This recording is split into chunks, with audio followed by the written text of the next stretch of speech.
Minister, I want the question answered. I'm sorry, I couldn't hear it. Can you just answer the question? Mr. Speaker. Order, Yes. because I couldn't hear it. Sorry, please, Minister, try again. I apologise for confusion, Mr. Speaker. The answer to the honourable lady is yes. I'm happy Excellent, to. thank you. That's very...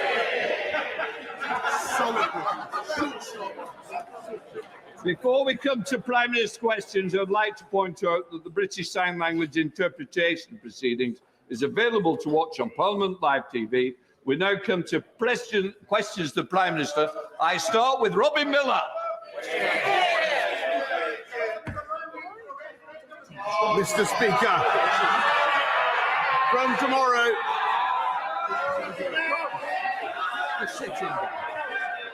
Sit.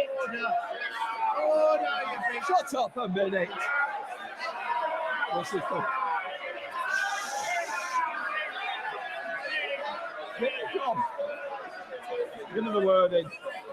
Order! Order!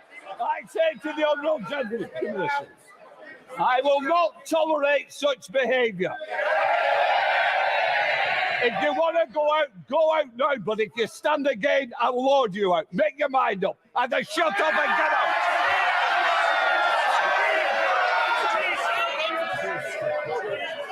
I warn the honourable member that if there's protest encouraging him to shut up a minute.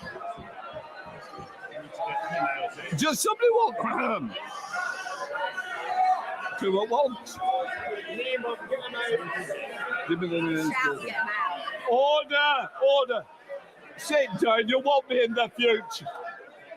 I now warn of the honourable members that if they persist in refusing to comply with my order to withdraw, I shall be compelled to name both of them, which may lead to them being suspended from the House. Right, names.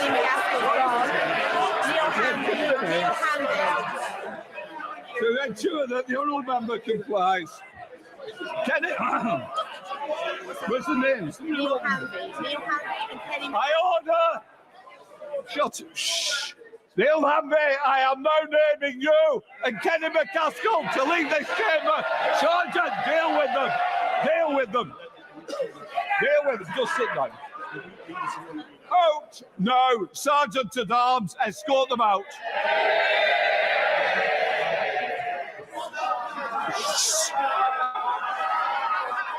Take them out, Sergeant. Let them out.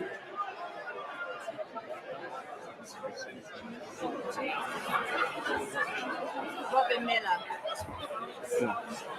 Shh. Insurrection. No, then let's just see if we can. Mr. Costa, you don't want to go and escort them to the tea room, do you? No, I suggest not. I think you're a good, better behaved than that. Right, we'll try again after that. Prime Minister will now go to Robin Miller. Mr. Speaker, from tomorrow, the first instalment of the cost of living payment will start landing in the bank accounts of 8 million households across the country. This is a much-needed £326 cash boost for families and forms part of the 1,200 in direct support that we're giving to the most vulnerable households this year. Mr. Speaker, I'm sure the whole House was appalled and saddened, as I was, to hear about the despicable attack on Shinzo Abe. Our thoughts are with his family and loved ones and the people of Japan at this dark and sad time. Mr. Speaker, this week we remember the genocide in Srebrenica and the victims of those appalling events. We must learn the lessons of history and do all in our power to prevent such a thing happening again. We will continue to combat war crime deniers, both in Bosnia-Herzegovina and elsewhere. Mr. Speaker, this morning I had meetings with ministerial colleagues and others. In addition to my duties in this House, I shall have further such meetings later today. Robin Miller. Thank you, Mr. Speaker. Can I thank the Prime Minister for his personal interest in Aberconwy, whether he's been eating ice cream on the pier in Llandudno, sampling Welsh Penderian whisky, or standing on the granite quarry in Penmaen Mawr. He's seen why they love this constituency. He's also heard from them their gratitude for the vaccine and furlough programmes that this UK government delivered. So will my right honourable friend now support our plan to level up Aberconwy and our bid for almost £20 million of funding to invest in community and cultural programmes and give us the opportunity to match our potential? I thank my honourable friend, and he's a great champion for Aberconwy. And I much enjoyed the Penderyn whiskey that we sampled together. Mr. Speaker, I ignored the revolver, as some of you may have noticed.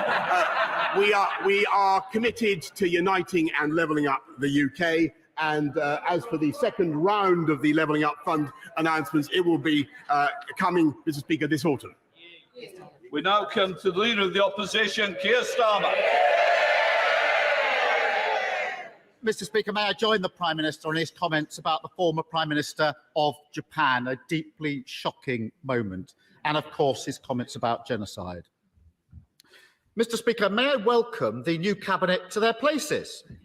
We have a new Chancellor who accepted a job from the Prime Minister on Wednesday afternoon and then told him to quit on Thursday morning.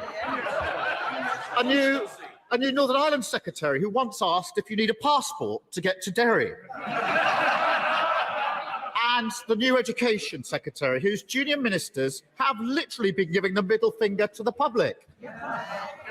It is truly the country's loss that they will only be in post for a few weeks. Now, the Prime Minister must be feeling demo puppy since he was pushed out of office. Finally, he can throw off the shackles, say what he really thinks, and forget about following the rules. So, does he agree? Does he agree it's time to scrap the absurd non-dom status that allows the super rich to dodge tax in this country? Prime Minister. Well, I thank you very much, and it's perfectly true that I'm grateful for the ability to speak my mind. I never really lost, Mr. Speaker, but what I'm focusing on is continuing the government of the country. And as I've just told you, Mr. Speaker, from tomorrow, £326 is arriving. Never mind non-doms, Mr. Speaker. Doms or non-doms, I don't mind. £326 is arriving in the bank accounts of 8 million vulnerable people. And how can we do that? Because we took the decisions to get the strong economy that we currently have, that I'm afraid were resisted by growth in May at 0.5%, Mr. Speaker, which they weren't expecting. We have, as I've told you before, Mr. Speaker, 620,000 more people in payroll employment than before the pandemic began. And one of the consolations of leaving office at this particular time, Mr. Speaker, is that vacancies are at an all-time high. Yes, Starmer.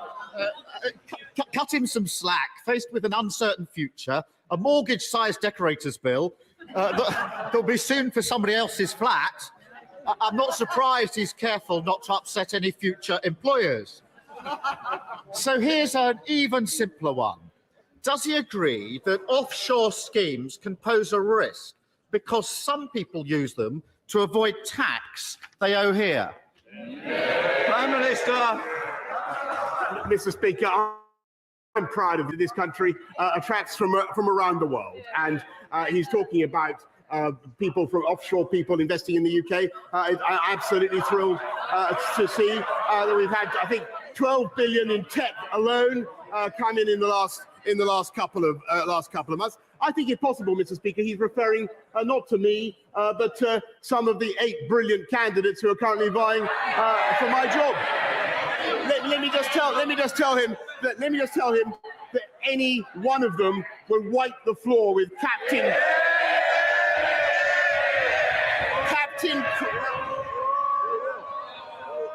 Wipe the floor. Can you just say the furniture has to be repaired? And one of the members already had one bill. I'm sure he doesn't want another. Prime Minister. Any one of them would wipe the floor with Captain Crasheroony's snooze fest, Mr. Speaker. And after a few weeks' time, that is exactly what they will do. They will unite around Winner and do just that. Yes, Starmer. He's been saying all week that he wants revenge on those that have wronged him. Here's an idea, Prime Minister. If he really wants to hit them where it hurts, he should tighten the rules on tax avoidance.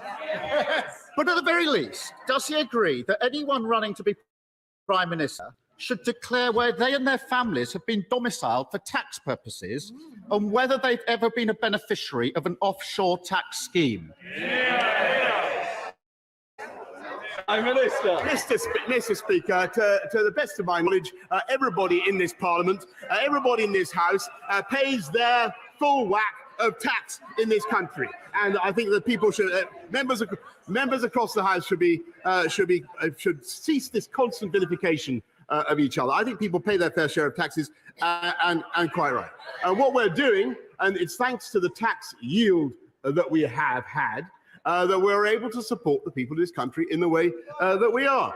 So we've been able to increase universal credit by £1,000, Mr. Speaker. We're putting £326 from tomorrow into the bank accounts of those who need it most, Mr. Speaker. And thanks to the policies we have pursued, as I have just told you, we have unemployment at or near record lows. And that is what counts, Mr. Speaker. No, they are very happy to see people languish on benefits. We believe in getting people into good jobs. And I'm looking for one. Mr. Speaker, I'm not sure he's been keeping up with what's happening the last few days. Over the weekend, the candidates to replace him have promised £330 billion in giveaways. That's roughly double the annual budget for the NHS. Sadly, they haven't found time to explain how they're paying for it, even though one of them's the Chancellor and another one was Chancellor until a week ago. They all backed 15 tax rises. Now they're acting as if they've just arrived from the moon, saying it should never have happened. Doesn't he agree that rather than desperately rewriting history, they should at least explain exactly where they're getting all this cash from? Prime Minister. Actually, Mr. Speaker, he's completely right. I've been listening very carefully, and all the commitments that I'm listening to are very clear. We will continue. Whoever is elected will continue to put more police out on the street, exactly as we promised. Already at 13,536, we're going to go up to 20,000. Whoever takes over will build. They always complain about this, but we will build the 40 new hospitals, Mr. Speaker. And I asked my delivery unit yesterday. Well, they don't want it. They don't like it, Mr. Speaker, because they voted against the funding. They voted against the funding that makes it possible, Mr. Speaker. And they have also, just in the last period in which he has been in office, made extra commitments of public spending worth £94 billion, which would be thousands of pounds of extra taxation for every family in the country, Mr. Speaker. That's the difference between them and us. Yes, Totally deluded to the bitter end. Now, to be fair... Mr. Oldham, I think that's the last time I hear from you today. I think otherwise you might be able to buy a couple of other people cups of tea. Yes. To be fair to the new Chancellor, he's at least attempted to spell it out. He's promised tens of billions in tax cuts and confirmed he would cut the NHS, the police and school budgets by 20% to fund it. The member for Stratford and Gibraltar is complaining, but he said it on TV. And yesterday he said, it's simply not right that families are seeing their bills skyrocket and we do nothing. Was the Chancellor speaking on behalf of the government, Prime Minister, when he promised huge spending cuts and when he said that they're doing nothing on the cost of living crisis?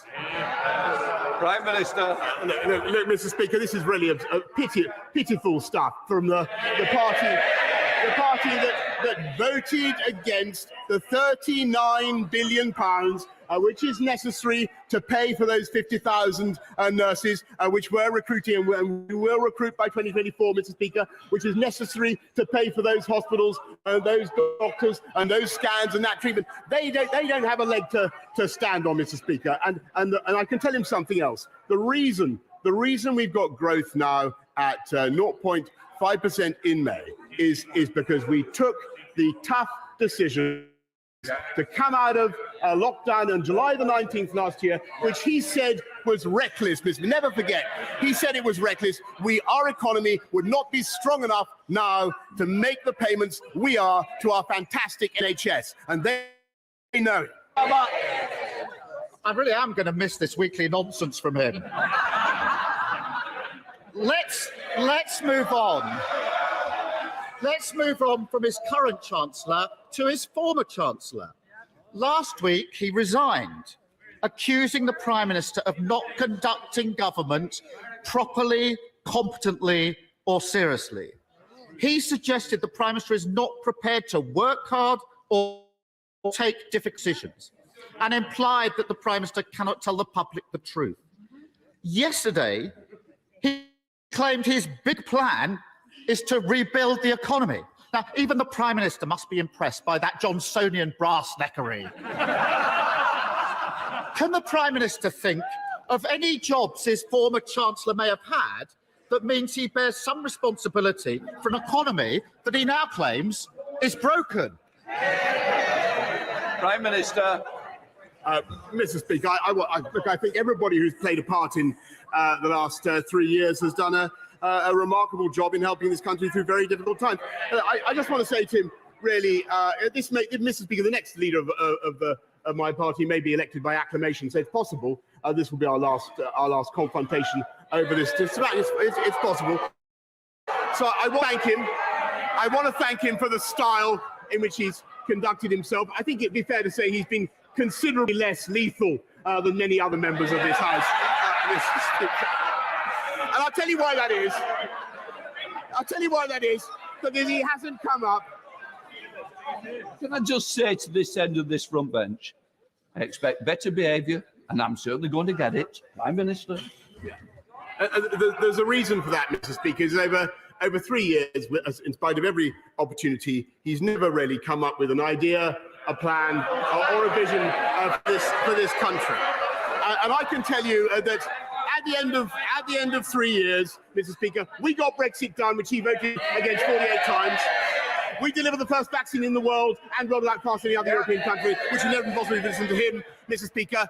And we played a decisive role in helping to protect the people of Ukraine from the brutal invasion of Vladimir Putin and helped to save Ukraine, Mr. Speaker. And I'm proud to say that we are continuing, and every one of the 8 candidates will continue, with the biggest ever programme of infrastructure, skills and technology across this country to level up in a way that will benefit the constituents of every member of this House, Mr. Speaker. And it's perfectly true that I leave not at a time of my choosing. And it's absolutely true. But I am proud of the fantastic teamwork that has been involved in all of those projects, both nationally and internationally, Mr. Speaker. And I'm also proud of the leadership that I have given. And I will be leaving, Mr. Speaker. I will be leaving soon with my head held high.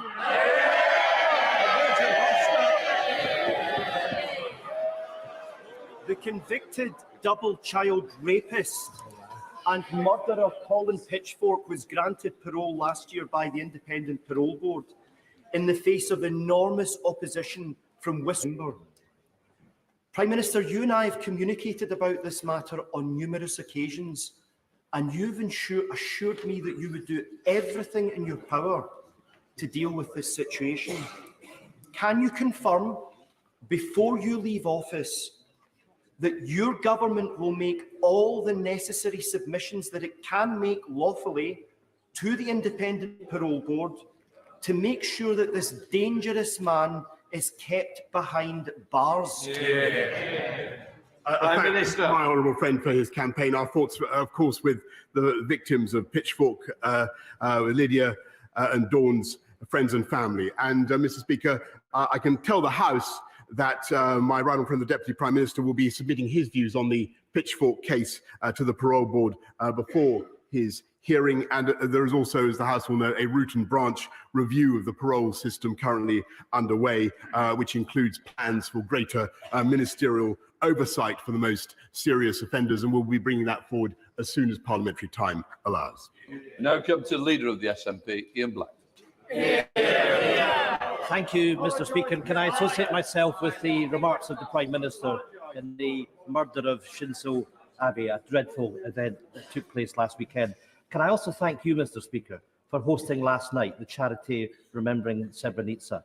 We should all take time this week, on the 27th anniversary of the genocide that took place there, to think of the circumstances and the shame that we were not able to step in and stop the murder of so many innocent boys and men and the rape of so many women. And that we must learn the lessons from that. And of course, at this time, we think very much of those in Ukraine that are facing a war criminal, and make sure that those responsible are ultimately held to account for crimes against humanity. Mr. Speaker, the Tory leadership contest is quickly descending into a toxic race to the right, and it's clear that whoever wins that race, Scotland loses. The former Chancellor has pledged to govern like Margaret Thatcher. The current Chancellor is threatening 20% cuts to the NHS and public services, and they're all trying to outdo each other on an extreme Brexit, costing the economy billions. Is the real reason that the Prime Minister won't endorse any of these awful candidates because whoever becomes the next Tory leader will make Genghis Khan look like a moderate? Prime Minister. Well, I feel a real twinge, Mr. Speaker, that this is probably virtually the last time I'll have the opportunity to answer a question to perhaps because he's going or I'm going, I don't know. Mr. Speaker, all I would say to him is that I think that the next leader of my party will want to make sure that we do everything we can to work with the Scottish Government in the way that I've been able to do, I'm proud to have done over the last few years, to protect and secure our union. And my strong view, Mr. Speaker, having listened to him very carefully for years and years now, is that we are much, much better together. Ian Blackford. I can say with all sincerity, I hope whoever is the next Tory leader will be as popular in Scotland as he has been. Because for people in Scotland, Westminster has never looked so out of touch. We've got right-wing Tory contenders prioritising tax cuts for the rich, and a zombie UK government failing to tackle the cost of living crisis. Whilst the Tories are busy tearing lumps of each other, money-saving expert Martin Lewis has warned the energy price cap could soon rise by a sickening 65% in October to £3,244 a year. After a decade of Tory cuts and Brexit price rises, it will mean many families simply can't afford to put food on the table and heat their homes. Scotland literally can't afford the cost of living with Westminster. Does the Prime Minister not get that people in Scotland don't just want rid of him, they want rid of the whole rotten Westminster system?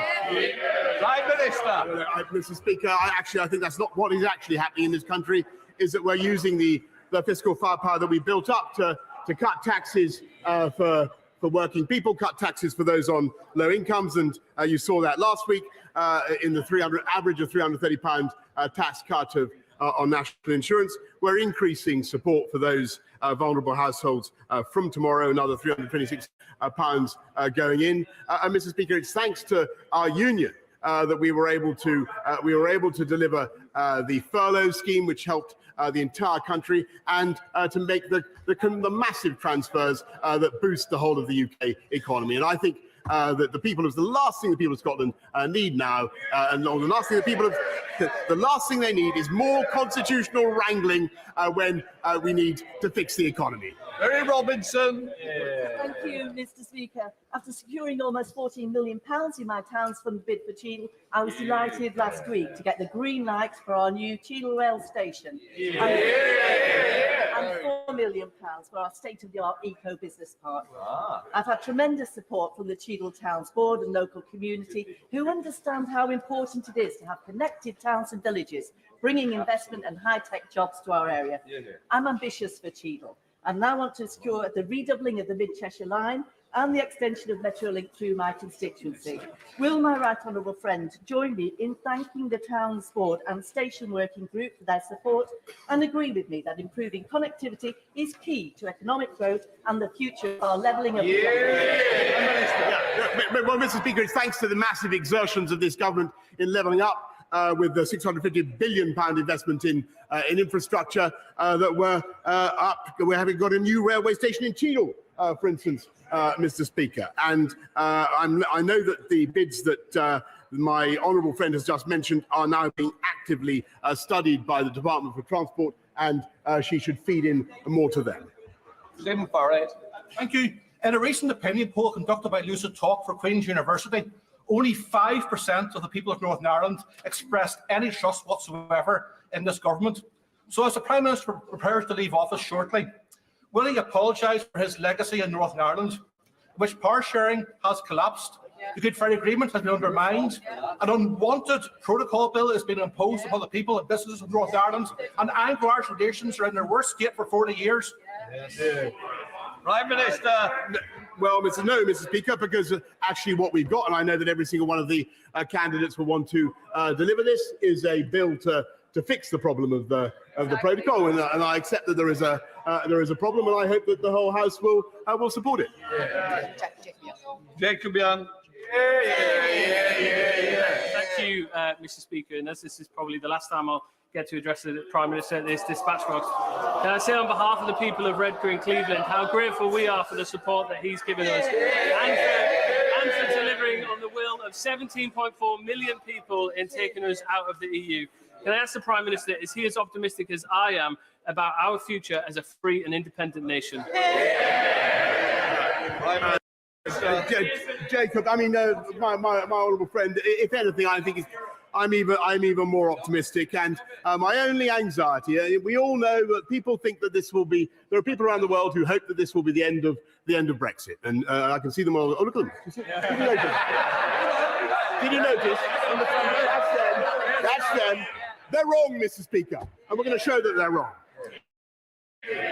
We now come to Martin Day.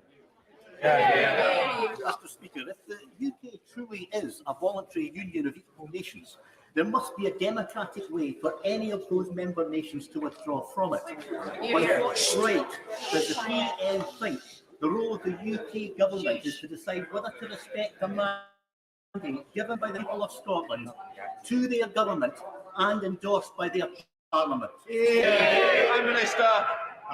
Mr. Speaker, as I continually advise the members of the Scottish National Party, or Nationalist Party, I should say, they should look at what is happening in educational standards in Scotland, which they are responsible for, instead of endlessly asking for a repeat of a constitutional event that we had in 2014. We had a vote, Mr. Speaker, they lost. Catherine Fletcher. Mr. Speaker, the Prime Minister knows how proud we are of our industrial heritage in the north of England and what it means for our future. So last Friday, it was a joy to be on the banks of the Ribble with the Friends of the Old Tram Bridge, a group that are asking for this historic piece of industrial architecture that crosses the Ribble to be reopened. Vote for the utility, and because we're bloody proud of it. So, does the Prime Minister share my hope that Preston City Council will include the plans to get the bridge reopened as part of their Levelling Up Fund bid? Prime Minister. Mr. Speaker, I think it's probably fair to say that I'm responsible for building more river crossings than anybody else in this House, including and bridges. Including Suggett's Lane crossing, Mr. Speaker, which I delivered for my honourable friend. I think at this stage in my political career, I could not, in all honesty, promise that I can deliver this bridge, Mr. Speaker. But I think that she has 8 people to whom she could direct that request right now. And she's in a strong bargaining position. Let's have a Robert.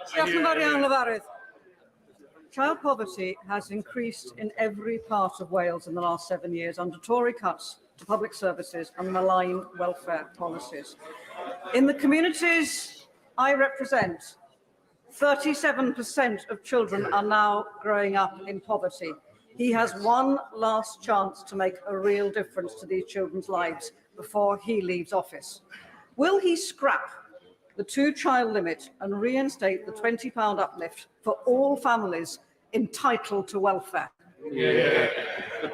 Mr. Speaker, it's of course the Labour government in Wales is responsible for schools, but what we have been doing, is not only increasing the living wage by £1,000, providing the financial support, the £37 billion worth of financial support that I've mentioned, but helping councils, Mr. Speaker, with a £1.5 billion household support fund to get families such as those she mentions through the tough times, and we will come out very strongly the other side. We now come to a closed question to Mike Penning. Number 8, Mr. Speaker. Minister. I thank my honourable friend. I'm delighted that there will be a new hospital scheme in this area. I'm told that the local hospital trust have considered a full range of options, and that they consider that new hospital builds at Watford General, alongside further investment at Hemel Hempstead and St Albans hospitals, represent the best option for health services in the area. Sir Mike Penning. Can I thank the Prime Minister for delivering Brexit and the fantastic vaccine rollout programme that I was proud to be involved with and saved so many lives in my constituency and around the country. Sadly, the Trust have not considered all options, and then my constituents will be astonished as to what they have said by saying that they now want £1.2 billion for the refurbished tower block situation in Watford. So could the Prime Minister do me a great favour before he leaves? Can he put a little note in the drawer of number 10, so when the new incumbent comes in to say Penning needs a new hospital on a greenfield site? Well, Mr. Speaker, I can tell him that I was sure he gets a meeting with the relevant minister to discuss his proposals. John Trickett. Thank you, sir. We now know that every ambulance service in the whole country is in a critical state. But last week, well before the current national heatwave emergency, my constituent, Mrs. Meacham, died following waiting for hours for an ambulance in an excruciating and prolonged delay. Her daughter tells me that the family tragedy wasn't caused by the staff, but by cutbacks by this government. But in any event, without immediate and drastic action, we cannot be sure that there won't be many more Mrs. Meachams. Does the PM accept we now are living through an emergency health crisis? And given the disastrous state he's leaving the NHS in, why is he still in Downing Street? Mr. Speaker, the NHS now has a record. He talks about staffing levels. The NHS now has a record number of people working in it. 10,900 more nurses this year than there were last year. 6,000 more doctors. And on ambulances, and he's right, it's absolutely critical. The crucial thing is to help the hospital staff to move patients through the system. And too often, I'm afraid, it is impossible because a proportion of the patients, sadly, are in a delayed discharge, and that is making life very, very difficult for the ambulances as they come up to hospital. But that is why it is so crucial that this government, in addition to everything else we've done, Mr. Speaker, is fixing social care and helping patients out of hospital. And that's why we put in the £39 billion, Mr. Speaker, which unfortunately his party voted against. Brereton. Thank you, Mr. Speaker. Can I thank the Prime Minister for all he's done to help level up Stoke-on-Trent? The number of workless households in our city has halved over the last decade of Conservatives in government. So would my right honourable friend agree that the best way to level up Stoke-on-Trent is to get more people in well-skilled, better paid employment opportunities? I think he's absolutely right. And the right honourable gentleman knows a lot more about Stoke Newington than he knows about Stoke. And that is absolutely true. Mr. Speaker, and I'm proud that we're getting young people into work. I was up and down the country. I was at an event last night to celebrate the 163,000 Kickstarters who we've helped into work, and that is our ambition, to help people into good jobs, and we are succeeding. I'm proud to say I leave office, Mr. Speaker, with unemployment at roughly 3.8%. When they last left office, it was at 8%. That's the difference between them and us. Stuart Malcolm MacDonald. Thank you, Mr. Speaker. Last night's panorama with the joint investigation with the Times newspaper has exposed yet again more evidence of unlawful killings by special forces, this time in Afghanistan. When this came up before, the government, and in particular the MOD, was determined to sweep this under the carpet. But those who serve in uniform and the public they protect deserve better than this. These aren't vexatious claims from campaigning lawyers. They come from within the armed forces themselves, and indeed from our allies in Australia. So will the Prime Minister commit to an Australia-style independent inquiry as backed by General Lord Richards? But more broadly, hasn't the case been made again for democratic oversight of special forces? Prime Minister. Mr. Speaker, it's a long-standing practice, I think, accepted on both sides of this House, that we do not comment on special forces. That does not mean that we in any way accept the factual accuracy of the claims to which he is alluded. On the other hand, Mr. Speaker, nor does it mean that anybody who serves in Her Majesty's Armed Forces is above the law. Can I just warn other members that there is a sub judice on this? I allowed that question because it was very general, and that's the only way I would ever allow it to be discussed. Andrew Lower. Thank you, Mr. Speaker. In the last few years, campaigning and persistence have led to the construction of a new children's A&E, and just this year, a new main A&E for Northampton General Hospital in my constituency. Building on this success, what the town now needs is an urgent treatment centre. Does the Prime Minister agree that this would be a hugely welcome step in providing top quality healthcare in Northampton? Prime Minister. Mr. Speaker, as I mentioned, I think earlier on, we're engaged in a massive programme of improvements and building and rebuilding in our NHS estate. I think that with great respect to my honourable friend, this is a decision that he's going to have to continue to lobby for. I think the local NHS bodies will have to make up their minds on that one, but I'm sure he will continue to make lively representations. Patricia Gibson. Thank you, Mr. Speaker. Last week, the Prime Minister was forced to announce his intention to resign after ministers who supported him only days earlier changed their minds. Of course, people are allowed to change their minds, and this should be recognised. Why does the Prime Minister and his MPs believe this principle applies everywhere except in Scotland, where the people delivered a clear mandate to the Scottish Parliament to hold an independence referendum? Prime Minister. Well, Mr. Speaker, as I understand it, the people of the SNP are currently deciding what to do with my honourable friend. And heaven forfend that they should change their minds, Mr. Speaker. Thank you, Mr. Speaker. Mr. Speaker, 40 years ago, 10 young people from Rugby's West Indian community travelled to a house in New Cross Road, London, for a birthday celebration for former Rugby resident Yvonne Ruddick.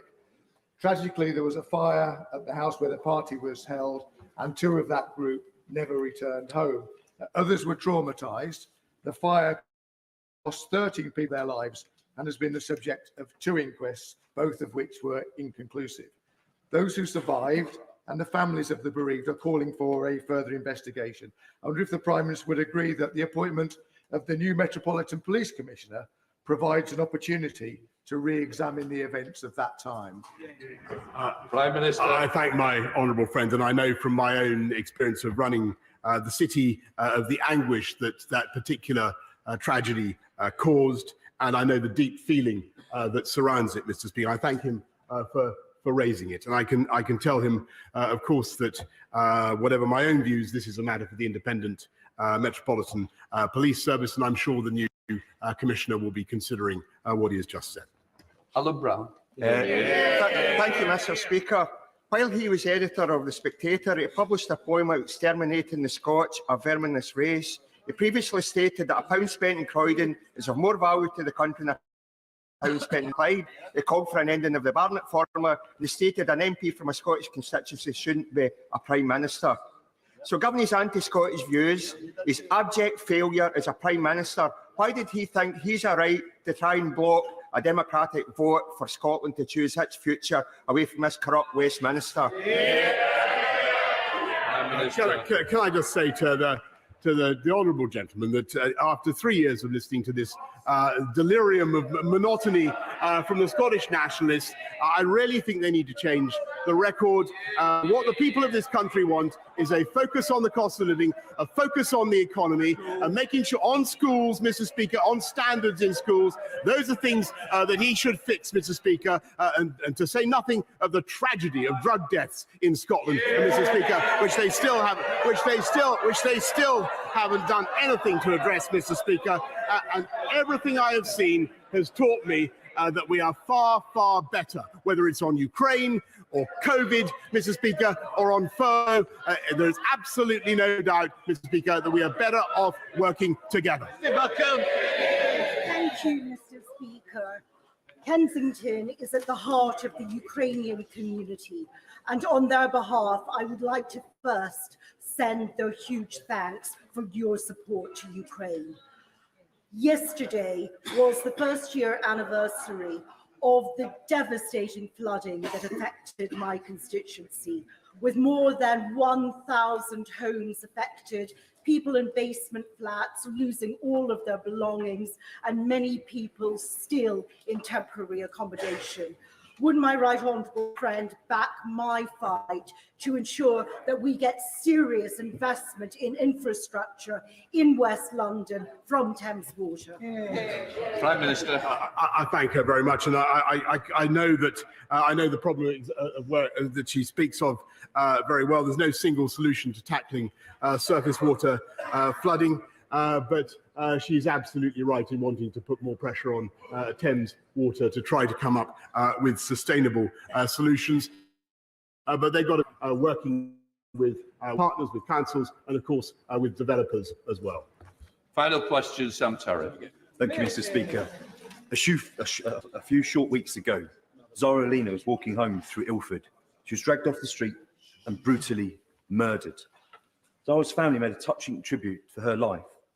She was authentic, refused to try and impress anyone, but she impressed us. She was the rock of our family. Last week, on the 8th of July, another woman was stabbed in St John's Road, just yards from my family's church that I attended for 15 years, so I know like the back of my hand. Women in Ilford should not have to police themselves or impose curfews on their behaviour when they want to just go about their daily business.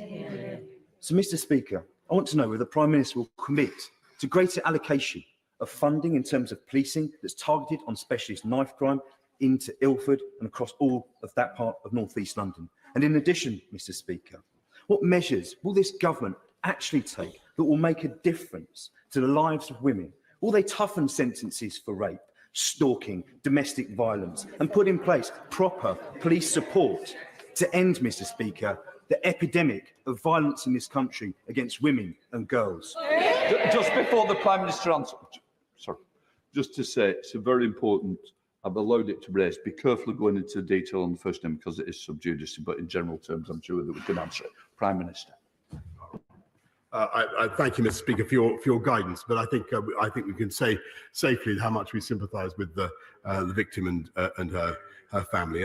On knife crime, it is a scourge, Mr. Speaker, and I believe there are many different solutions, but one of them is unquestionably allowing the police to do more stop and search and making sure we have more police out on the street. And that's why we made the massive investments that we have. And I hope that those investments will be continued, Mr. Speaker. I'm sure that they will be. And on rape and serious sexual offences particularly against women, this is incredibly important to the whole House, and it's something that we have worked on very hard over the last 3 years. And what we have done, Mr. Speaker, is not only introduced more street lights and done everything we can to give women, invested more in independent sexual violence advisors and domestic violence advisors and all the people you need to give victims the confidence they need to get cases to trial, which is such a problem, Mr. Speaker. But what we've also done,